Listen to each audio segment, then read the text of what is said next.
Japs came in, these kamikazes with satchel charges, and all hell broke loose. There was firing, and pretty soon I heard a great big boom. We were all shooting. I was shooting out the window. The next morning, we went out and found this Jap all blown to hell and gone. They had hit the satchel charge. That was all that one night. We killed quite a few. The Americal Division traces its roots to an infantry task force known as Task Force 6814. This task force was formed in mid-January 1942 under then Brigadier General Alexander Patch. On March 12, 1942, this task force was tasked with occupying the French colony of New Caledonia to prevent Japanese forces from seizing the island. It was on New Caledonia that Task Force 6814 was redesignated as the Americal Division. The Americal Division would later go on to fight on islands across the South Pacific before coming under the command of then Brigadier General William Howard Arnold in November of 1944. Under his leadership, the Americal would continue to fight in cleanup operations across the South Pacific before being assigned to Operation Victor II. Their key objective in this operation was the liberation of the Philippine Island of Cebu. It was very combat experienced. They had been to Guadalcanal to replace the Marines. They'd been to Bougainville. After Guadalcanal, they had to go to Fiji for a while because of the malaria and everything else. But very combat ready, lots of experience. And as General MacArthur once said, what the Americal did is a very prime example of how light infantry can operate and be successful. Starting with the invasion of Pyongyang by the 1st Marine Division in September 1944, the Japanese radically changed their tactics. Prior to that time, the Japanese would try to stop invasions at the water edge. The landing troops are coming, they have large forces on the beaches trying to throw the invading forces back. But because of the Americans' vast superior firepower in terms of destroyers, cruisers, and battleships, and air support, the Japanese suffered crippling losses with these tactics. So at Pyongyang, they decided they would do something different. Instead of trying to defend the beaches themselves, they would go into highlands far beyond the beaches and draw the American forces in, which would get them away from some of the American superior firepower, and by digging in and having heavy fortifications, try to draw as many casualties upon the American invading forces they could. The Japanese knew they could not hold Cebu City. They rapidly went up the Babag Ridge before we even landed in Cebu, and they prepared immense preparations. When we were there in 2015, we went into some of those caves that they dug, great firing positions overlooking the coastal area. The Japanese would have lost too many soldiers trying to man beach defenses or even inland a little bit. Those large guns from the ships could reach inland quite a bit. And so what they decided to do is have a token resistance and just pull back through Cebu City and get up on Babag Ridge, where they held the advantage of the high ground. And there were some mines and booby traps on the beach and further inland, but not a lot, which tells me that they probably at the last minute decided that this is not going to work, and then they pulled back. Had they put more mines and booby traps on the beach and going inland, they would have taken a lot more American casualties, but they didn't. Once we landed on the beach and we moved inland a little bit, it was just a short jaunt to Cebu City. Inside of Cebu City, a number of the large government buildings were turned into torture places. One university we were at, there was a second floor balcony. We actually stepped out on there. We looked down at the students who were playing basketball at the time, and our guide said, well, during the war, they would take all the prisoners there on the ground, and the Japanese would say, okay, the following people are going to die tonight. And they'd read off their names, and the rest of you we'll get to later. And when we got there, there was no Japanese were there. The Japanese had taken the mayor, all the city officials, and retreated up the Babag Ridge to prepare for the main fighting. The emplacements dug in well on Babag Ridge.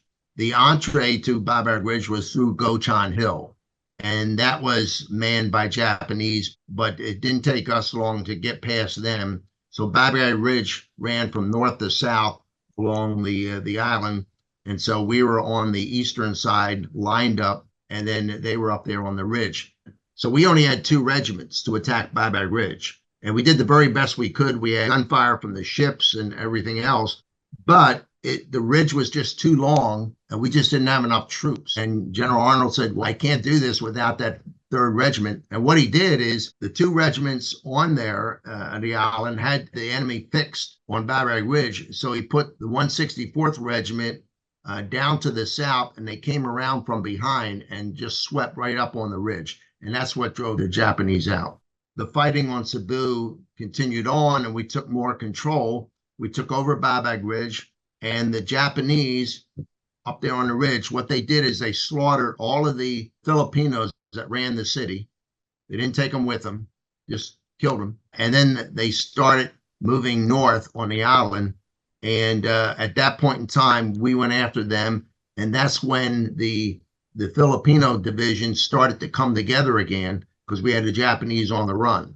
And so once we got up to the northern part, we knew that it's just a matter of time the Japanese would have to surrender. That's when the Filipino division really came into its own and started acting as a separate military force.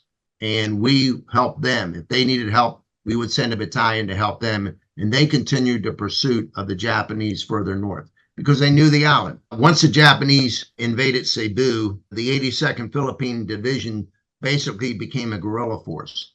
They weren't a division as such anymore. So they floated into the interlands and started guerrilla operations. What the Americal used them for, because they knew the island very well, they used them as scouts. They used them as security on the flanks to give us plenty of time to know if the Japanese were trying to flank us. The guerrillas on Cebu killed more Japanese than on the Big Island because they had very little place to run. Well, once we got up north, about 32 miles north of Cebu, which is more or less where the surrender would eventually take place, we knew we had the Japanese on the run. We had killed a lot of them.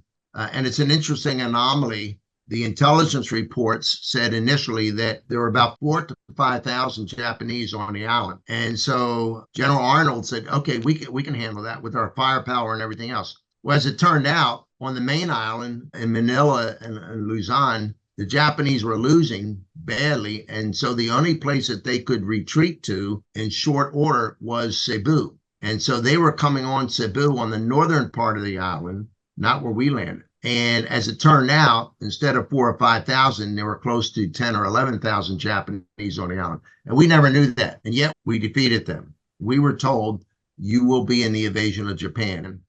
And if they lasted more than 3 days, they were going to get picked up. That's how bad they expected it to be. After the bombs were dropped, the decision was made by the emperor for the surrender. That word had to get out to all of the Japanese units. They had not received anything that said that the Japanese had surrendered. So that's why those notifications were put out there. They didn't believe it, and then they were given a radio, and they did the research and said, yep, Japan has surrendered. MacArthur wanted the stage show of having the formal surrender of all Japanese forces on the Missouri in Tokyo Bay. But in Father's case, they said, look, we have the Japanese, about 20,000, who are surrendering. What do we do? And basically it came down and said, well, you can accept the surrender, but it's unofficial. It was official, but it's unofficial. We said, send down your most trusted officers. And they sent down some lieutenants that were very highly trusted. The lieutenants were actually the aides to the commanding generals.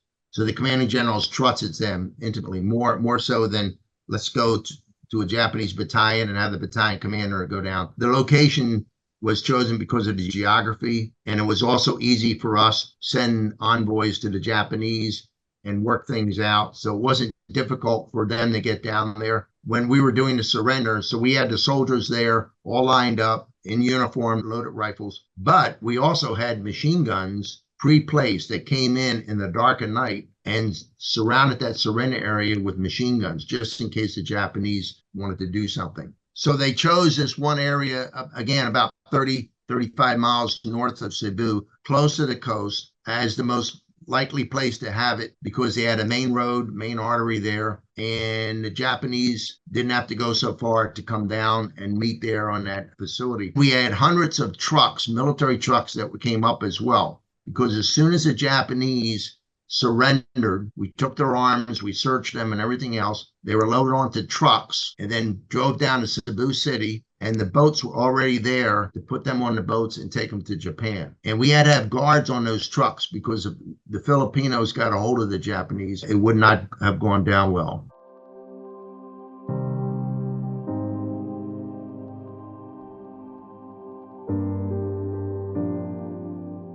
One of the generals, through an interpreter, he said, "I can get the rest of these people if you let me have my sword back, because we have no authority unless we have a sword."